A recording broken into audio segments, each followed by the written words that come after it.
Why gas prices making people drive even crazier? I don't know what it is. But we thank him for our life and our health and our strength and giving us all the blessings that we have in this nation and our freedom. So we give him thanks first and foremost. Okay, so here it is. Full disclosure, guys. I grew up on the wrong side of the tracks. And in case anybody has not noticed, I am black. My family was very poor. I'm number 9 of 10 children. My mother was uneducated. My father was an alcoholic. I have all of the strikes that the folks on the left would deem that would qualify me as a failure in life. Someone who would need a handout from the government or would need to be incarcerated or should have been aborted. Right. But here I am, the 35th Lieutenant Governor of North Carolina. Now, how does that happen? Number one way it happens because God made it happen. Amen. When you stand with God and you believe in God and your faith is the foremost thing in your life, miraculous things can happen. Things that are not supposed to happen, happen. Look what happened with our nation. We were not supposed to beat the British. Right. But we had faithful leaders who believed in God and had faith in God, and we beat the British. We should not have survived our Civil War. But we had a president who called on national days of prayer for people to pray and to fast for the nation, and we came back together after our Civil War, came back even stronger. The Nazis, the Japanese didn't believe we could beat them in World War II, but we did. Why? Because the churches were full, and Americans were on their knees praying vehemently and imploring God to lead them to victory and to a better time.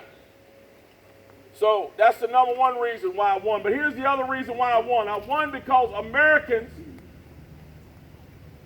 don't care what color your skin is. Now notice what I said. Right. I said Americans don't care. You know who cares about what color your skin is? Democrats. Ku Klux Klansmen care about what color your skin is. And as far as I'm concerned, they're not Americans because they don't believe in the American ideas of freedom, real American ideas of freedom. The current crop of communists and tyrants right now, they're not Americans. They live in America, but they don't believe in the idea of America, the promise of America. They don't believe that you can succeed no matter where you came from and what you look like. They no longer believe in the American dream. I said this once and I'll say it again. How dare somebody tell me the American dream is dead when I am living it? I'm living it right now. See, we got a problem in this country. We drive by homes like the one we're at right now. And we think, oh man, look at them rich people. They got it made. They got everything. It's not fair. They got privilege. What do they call it? White privilege. You know, those people are privileged in there. What they don't see is the beginning. That's going to sound funny to you, but when people ask me to describe myself, I say when people see me, they see cake. Yeah, you can laugh at that. That's funny. They see cake. When they look at Rob, they see cake. When they look at this home, they see cake. When they look at you, dressed up, nice, you know, they see the cake. What they fail to see is the ingredients that went into the cake. They fail to see the hard work behind making the cake. We need to get back to that again and teach our children how to become successful and start telling people that the American dream is not dead. It's alive and well. Yeah! North Carolina is in a great place right now. Yeah, I could talk about the federal government at length, but I don't feel like losing my appetite. I want to go back there and eat some of that good food. So I don't want to talk about old Bicycle Joe.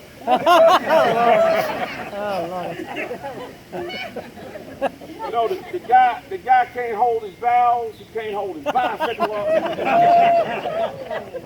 Certainly, did I say that? I said that, didn't I? Hey, I didn't say that. The Italians are the ones spreading that rumor. This guy can't ride a bicycle. He can't walk up the steps of Air Force One. He can't string a sentence together without a teleprompter. And this is the person that we are expected to depend on in the current situation that we see overseas with Russia and China. This is the person that we were expecting to do something about these high gas prices. You know, this guy said, I've done everything I can about these high gas prices. You know, somebody needs to tap him on his forehead and say, you know, you have not. One thing you haven't done, drill. Drill. Right. Yes. Put those pipe fitters back to work on that pipeline and get it done. So that America can get its own oil and not depend on Iran, and not depend on Venezuela. You know, there was a time in America where we believed in being self-sufficient. We need to go back to that. We won't do that with a person like Joe Biden in office. But here in North Carolina, we're in a great place. We're in a good place in North Carolina. Got a bad governor. That's right. I describe Roy Cooper as something I call left lane Larry. You know who left lane Larry is? All right, so you're on your way down to the beach and you're cruising in that left lane. You're going 75, 80. All the state troopers are taking a break. They're not on the highway. Not a blue light in sight. You're just cruising down the highway, and all of a sudden you see a line of traffic. There it is. Transfer truck in the right-hand lane, going 55. And then the left-hand lane, there he is, left lane Larry. Going 55 in the left-hand lane. Not passing anybody, right dead neck and neck with that transfer truck. Holding up a whole line of cars.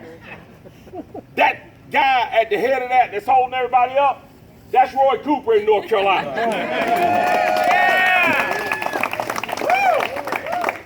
See, if we can get him out of the way, we don't have to worry about having to figure out how we can override a veto. We can write good legislation and pass good legislation and get it signed into law.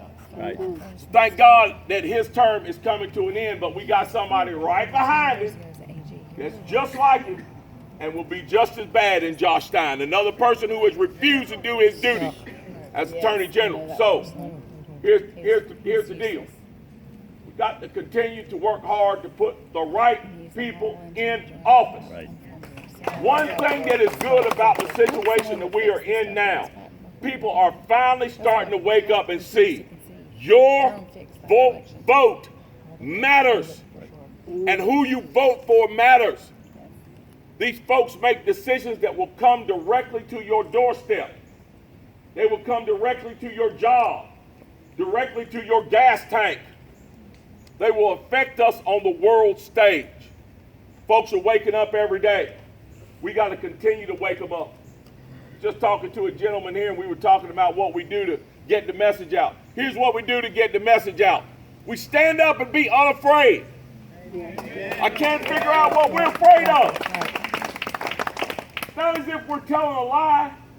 We're not telling lies. We're telling the truth. North Carolina was put on firm footing by applying conservative principles. This nation was put on firm footing when Donald Trump applied conservative principles. We're not lying when we say conservatism works. It is a fact.